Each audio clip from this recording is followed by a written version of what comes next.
Welcome back, friends, to our YouTube channel. This is a video related to daily current affairs in which we are going to discuss some important questions related to prelims 2025 and other competitive examinations. So let's begin the video. The first question of the day is, who has been recommended as the next Chief Justice of India by Chief Justice DY Chandrachud? अगले मुख्य न्यायाधीश के रूप में किसको सिफारिश किया गया है प्रेजेंट मुख्य न्यायाधीश DY चंद्रचूड़ के द्वारा? तो ये आपके ऑप्शंस रहे। तो आपको सही उत्तर बताना है और सही उत्तर कमेंट बॉक्स में लिखना है। तो सही उत्तर है न्यायमूर्ति संजीव खन्ना, जस्टिस संजीव खन्ना। आप यह फ़ोटो उनका देख सकते हैं, उनको नए चीफ जस्टिस के रूप में अपॉइंट किया गया है। तो वो 51st chief justice of India होने वाले हैं, जो कि ओथ लेंगे 11 नवंबर 2024 को। इससे पहले वो दिल्ली हाई कोर्ट के भी जज रह चुके हैं। अब बात हो रही है चीफ जस्टिस ऑफ इंडिया की, तो उनकी क्वालिफ़िकेशन, अपॉइंटमेंट और ग्राउंड ऑफ रिमूवल को भी समझ लेते हैं। क्वालिफ़िकेशन की बात करें तो चीफ जस्टिस ऑफ इंडिया को जो है सिटीजन ऑफ इंडिया होना चाहिए। सेकेंडली, उनको एटलीस्ट 5 साल का अनुभव होना चाहिए एज अ जज इन हाई कोर्ट और 2 और more such courts in a succession. इसके अलावा 10 साल का अनुभव होना चाहिए as a advocate in high court और 2 और मोर सच कोर्ट्स। और लास्टली, प्रेसिडेंट के नज़र में वो एक डिस्टिंग्विश्ड जूरिस्ट होने चाहिए, मतलब कि कानून के जानकार। इसके अलावा अपॉइंटमेंट की बात की जाए तो चीफ जस्टिस ऑफ इंडिया को प्रेसिडेंट के द्वारा अपॉइंट किया जाता है अंडर द आर्टिकल 124 क्लॉज 2। और ग्राउंड ऑफ रिमूवल उनका होता है किसी भी तरह का मिसबिहेवियर या इनकैपेसिटी उनके अगेंस्ट प्रूव हो जाए तो अंडर द आर्टिकल 124 क्लॉज 4 उनको रिमूव किया जाता है स्पेशल मेजोरिटी के द्वारा, जिसमें 2/3 of the member of parliament present रहते हैं और वोट करते हैं। Moving to the next question, which company from India has recently joined the world economic forum global lighthouse network? Bharat की कौन सी कंपनी हाल में ही विश्व आर्थिक मंच के ग्लोबल लाइट हाउस नेटवर्क में शामिल हुई है? And these are the options, you have to choose the correct one and write down the correct answer in the comment box. The correct answer is Jubilant Ingrevia.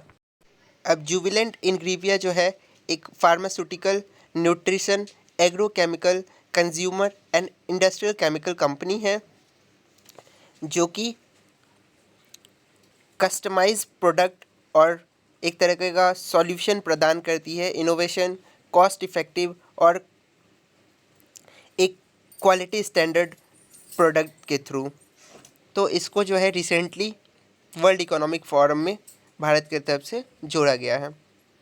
अब global lighthouse network की बात की जाए तो इसमें more than 100 manufacturing company जो है members है, जो कि 4 इंडस्ट्रियल रेवोल्यूशन टेक्नोलॉजी यूज़ करके आर्टिफिशियल इंटेलिजेंस, 3D प्रिंटिंग और बिग डाटा एनालिसिस के थ्रू जो है अपनी कंपनी को और उसके ग्रोथ को एक्सेलरेट करती है कॉम्प्रिहेंसिव और इंक्लूसिव तरीके से, जिससे कि उनका मैन्युफैक्चरिंग एडवांस हो सके। वर्ल्ड इकोनॉमिक फोरम की बात की जाए तो उसका हेडक्वार्टर जेनेवा, स्विट्ज़रलैंड में है और ये फाउंड किया गया था 24 जनवरी 1971 को। Moving to the next question, which bank has received a mutual fund distribution licence from the Association of Mutual Fund in India in October 2024? किस बैंक को अक्टूबर 2024 में Association of Mutual Funds in India से mutual fund वितरण licence प्राप्त हुआ है? And these are the options and the correct answer is Jio Payment Bank. तो रिसेंटली जियो पेमेंट बैंक को म्यूचुअल फंड का लाइसेंस प्राप्त हुआ है। अब बात हो रही है म्यूचुअल फंड्स की, तो यह एक तरीके का पूल ऑफ इन्वेस्टमेंट है बाय डिफरेंट इन्वेस्टर्स, जिसके अंतर्गत सिक्योरिटी सच एज डेप्थ, इक्विटी, यह दोनों चीज़ प्रदान किया जाता है। या सिंपल वर्ड में कहा जाए तो ये एक तरह से कलेक्ट करता है funds by investors, like individual हो गए या कोई भी इंस्टीट्यूशन हो सकते हैं, और उनका जो फंड्स है उसको इन्वेस्ट करते हैं इन बॉन्ड्स, स्टॉक्स और शॉर्ट टर्म इन्वेस्टमेंट प्लान के थ्रू। सेबी जो है रेगुलेटिंग बॉडी है जो कंट्रोल करता है और रेगुलेट करता है म्यूचुअल फंड के सिक्योरिटीज़ को। इंडिया में। Moving to the next question, which country has introduce a new visa on arrival policy for Indian nationals? भारतीय नागरिकों के लिए किस देश ने एक नई वीज़ा ऑनलाइन अराइवल नीति शुरू की है? And these are the options and the correct answer is संयुक्त अरब अमीरात। तो संयुक्त अरब अमीरात ने रिसेंटली इंट्रोड्यूस किया है new policy which allow eligible Indian passport holder to obtain a visa on arrival at a port of entry in the country। जो भी इंडियन पासपोर्ट होल्डर है उनको वीज़ा मिलेगा अराइवल पर, जो भी पोर्ट एंट्री है सऊदी अरेबिया माफ़ी चाहूँगा यूनाइटेड अरब अमीराट्स में। अब बात हो रही है पासपोर्ट्स की, तो दुनिया का सबसे स्ट्रॉन्गेस्ट जो पावरफुल या स्ट्रॉन्गेस्ट पासपोर्ट जो है 2024 में वो सिंगापुर का है। और भारत की बात की जाए तो वो 82nd रैंक पे है, जहाँ पी कि भारत को 58 कंट्री का एक्सेस है, इधर वहाँ के फ्री वीज़ाज़ में, कंट्री अराइवल पे या उनके टेरिटरी पे पहुँचने पे। Moving to the last question of the day, which city will receive $1.6 billion funding from World Bank and ABD Asian Development Bank for its phase 1 development? विश्व bank और ADB द्वारा चरण 1 विकास के लिए किस शहर को $1.6 बिलियन का वित्त पोषण मिलेगा? And these are the options and the correct answer is Amaravati.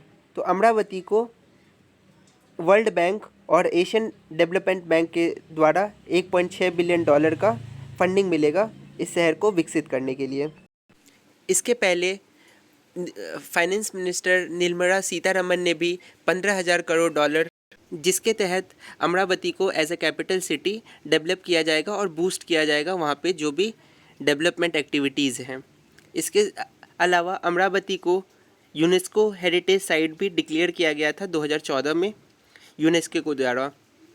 तो अमरावती जो है यह बर्थ प्लेस रहा है महायान बुद्धिस्ट साइट का, जिस वजह से इसको यूनेस्को का हेरिटेज साइट दिया गया था, और एक तरह से यह बुद्धिज़्म का मेजर ब्रांच रहा है यह शहर, और जो यह शहर एम्फसाइज करता है बोधिसत्वा के पाथ्स को। So these were some important questions related to prelims 2025 and other competitive examinations.